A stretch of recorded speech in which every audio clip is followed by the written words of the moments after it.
I recently figured out that a lot of people love farming games, so I thought to explore how many farming games there are in crypto. Obviously, we know about Pixels, but it's not the only farming game, it's just the biggest one. Well, it's one of the biggest crypto games overall. So I put our researcher to the task to find us farming games and to tell us exactly how their economy works, what the play-to-earn model is, and just in general, how it plays and how we can earn from them. So this is gonna be a list of exactly that. Farming games that are play-to-earn or play-to-airdrop or any sort of earning mechanics that we can find. And look at how beautiful this research looks. It is so well crafted. I can't wait to read everything from here to you, but not before I tell you a very important fact. Over 70% of you watching these videos are not subscribed, so what are you waiting for? We're gonna be giving away huge rewards for our upcoming milestones. For 80,000 subscribers, we have $1,000 worth of in-game items to give away, including Lumitera, NFTs, Pixels VIPs, Illuvian Fuel to play the higher stages, and much more. You don't even know what we're gonna do for 90K and 100,000 subscribers. It's gonna be insane. With that being said, welcome back to the Mindblow Show. I'm your host, The Inspector.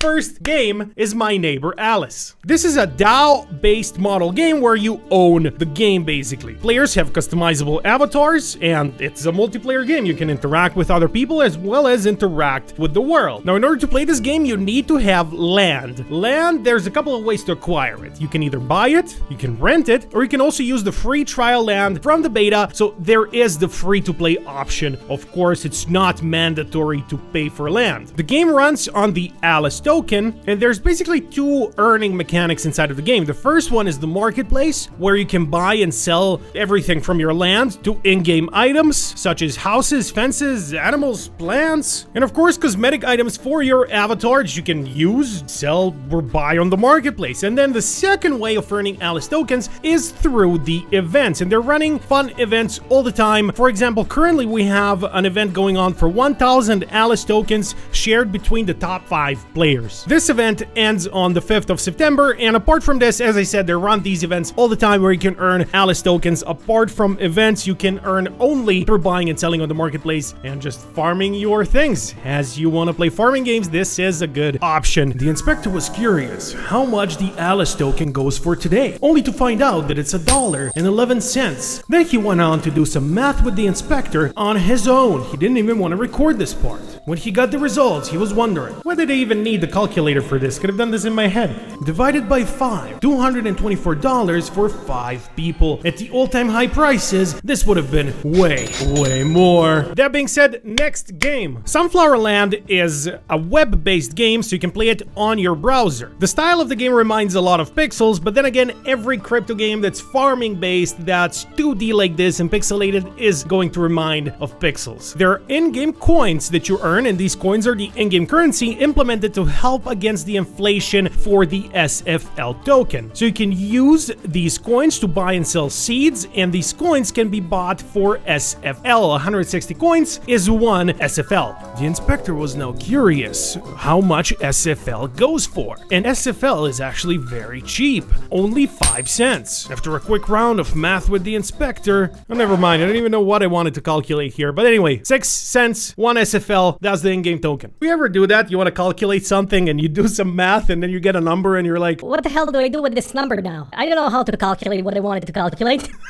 I didn't even know what I wanted to find out here. So SFL is the main token used for everything inside of the game. A player must decide between 3 things: whether he wants to burn his resources in order to improve the farmer, whether he wants to craft an item with the same resources in order to increase the farming capabilities, or the third, to earn SFL. So as far as the earning mechanics are concerned, you need to complete deliverables, you can trade P2P, so peer-to-peer trading with other players. You need to reach level 10 in order to do this. You can sell bulk resources for SFL. For example, 9,000 sunflowers goes for 0.6 SFL, but selling peer-to-peer to other people directly is better as per our researcher. And then also you can participate in special events to get items to sell, plus you also get rewards. Overall, it's a fun game to play, but there isn't much to be earned without some form of investment. Another fun thing thing to mention is that every account is an NFT that can be minted and traded on OpenSea, and you can farm crops, cut trees, and mine stones in order to expand your land to discover more resources. You can level up by cooking, and the game also has an auction system where you can bid blindly to mint NFTs, and the top players, like the top 10, will get the NFT. Next game, I'm so excited about this one, man. I am so excited to show you Moonfrost. Available on Windows and Mac, later on also for phones. Another farming game. All of these games are farming games, and all of them are free to play. Now, this game had 2 alpha releases before the current version we're playing, which is also the 3rd alpha version of the game. It looks so cool. The gameplay looks like an updated version of Pixels. Every farming game is going to remind me of Pixels forever, but just the art style of the game, the nightshade, the moonlight coming down, it looks super cool and just looks like a super fun experience to enjoy. So Moonfrost, first of all, free to play, and then the genre is farming, but also life simulation RPG. It's been in development for 2.5 years, so you can download and play right now, but you do need a sort of whitelist in order to play the game, and I will explain this right now before we jump into the earning mechanics. So first of all, why would you want to participate in this 3rd alpha version of this game? Because by participating in this closed alpha, it will give you a significant advantage over the public, and for NFT holders as well who want to participate in the Frost airdrop, Frost being their token. So an allocation of the token Frost will be given to Frost Hunter license holders to further provide value for the long-term supporters of the game. In order to get access, you need to be a holder of this Frost Hunter license NFT, or you can win a whitelist challenge. So for every 100 whitelist spots, they're going to give away 10 extra spots. Collaboration with communities and creators, they are not collaborating with me on this right now, but I may reach out to them. If there's significant interest from you guys to play this game, I will definitely reach out to them and see if I can get some spots for the Mindblow community. But the Frost Hunter license currently is rather expensive. It's almost half an Ethereum at $1,200, and it was even more. Wow, this one sold for 12 Ethereum at one point. That's insane. Are you kidding me? Probably the best way to jump into this game is try to get one of those whitelist spots rather than going for this NFT. So the earning mechanics during this alpha phase will be through leaderboards and shards. The shards are not a token. The shards are a sort of hybrid of an in-game currency and a point system that has direct correlation with their token Frost. The points in the leaderboard system include 3 daily tasks across different time zones, each with a 2-hour window. And then the second thing is there's an airdrop of Frost towards the NFT holders. So to summarize, great game. They're really listening to their community. Unfortunately, it is a bit gatekept right now while being in this alpha stage, as are many games like Lumitera, for example, which is another game I want to talk about later on in this video. Again, if you have interest in playing this game, let me know. I will reach out to them and I will get those whitelist spots for you guys. I'll try to get as many as possible, and maybe we do a live stream, play this game, and give out some spots. That could be a fun little activity to do. And in order to not miss that, subscribe. What you waiting for? Hit that subscribe button. It takes you half a second, and it means so much to me. All right, next game. That's not Pixels. Of course, how can we do a farming games video without mentioning Pixels? Built on Ronin, using the Pixel token, and of course we have many Pixels videos on the channel here on the Mindblow Show. Basically, the gameplay loop is you have crafting, mining, farming, etc. You want to grind experience in order to do the token tasks on the leaderboard. The higher level you have, the more token tasks you can do, or rather, the more Pixel tokens you will get per task done. One of the many things people don't necessarily like about Pixels is the lack of in-game token utility, because with the Pixel token, you can buy the VIP, you can upgrade your spec, get the land. Well, the land actually you pay with Ethereum or Ronin, but then there's the guilds, and then of course there's the pets and the buying coins. That's about it. So it sounds like a lot of utility, but it's really not. The most things you do inside of the game with the Pixel token is to buy more coins, which then you use to get more Pixel tokens, but nobody really buys the coins, the gold coins with the Pixel token. Most people just buy it P2P from other players, which is cheaper. They have a bunch of new usage for the Pixel token for the future, and I hope they will start implementing this more and more. And what they're doing right now is, well, the Pixel token rewards are not that good on low levels. For high levels, they're actually amazing. And here's an example that a researcher made. The 3rd player in the world, Lou, a lot of people who play Pixels know who this man is earning more than 1,000 Pixels per day, so around $200 at current prices. So this does changed a lot, but currently we can look at this. It's sort of a maximum on what you can earn in pixels. So over $200 per day for playing this game, that's incredible. But as a new player who just started out, I wouldn't expect even half a token. So you do need to get to this point. He has been playing for 7 months in order to get here, and plus he's invested who knows how much money. But what you really invest in for this game is in energy, because you spend energy as you play the game. So what you really invest in is various things that get your energy up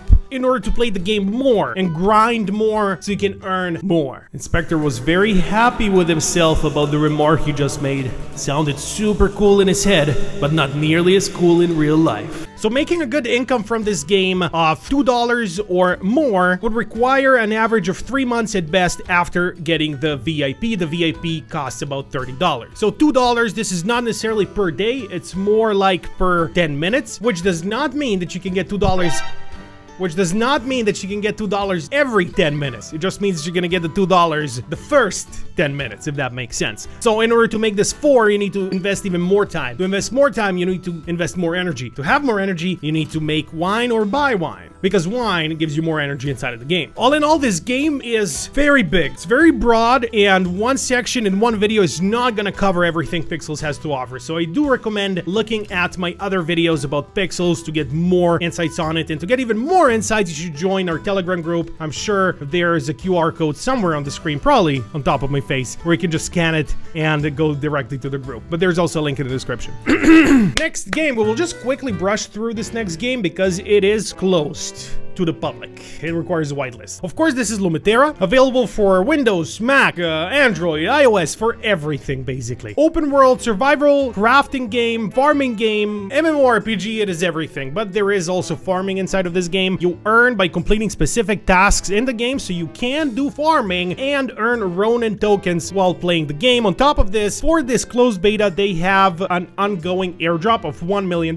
That's all I'll say about Lumitera, because we do talk about it all the time. I even do live streams about Lumitera. So with that being said, next game. We got Veggie's Farm that can be downloaded on PC, Android, and iOS, and it also has a separate web version. This game requires a Game Pass in order to play, and the lowest is 5 Matic. So there's a good reason why I put this at the last spot, because it does require an investment in order to start playing. It's not necessarily free as all the other games have been. So there's weekly leaderboards inside of this game with around $100 prize pool, and it is a farming game, just like all the games are farming games. So first of all, you need to invest in this game, and second of all, the prize pool is not that big. If all these players share $100, it's not really the best, but the game itself looks pretty fun. Just a very casual experience, especially for the phone if you just want to chill a bit, but it does have that gate-kept paywall in order to start playing. So is it worth it to start playing it? I don't know, that's for you to judge. It's a farming game, so I wanted to keep it on the list. I'm not gonna talk about it anymore though, so that's about it. I hope you enjoyed, and I'm leaving.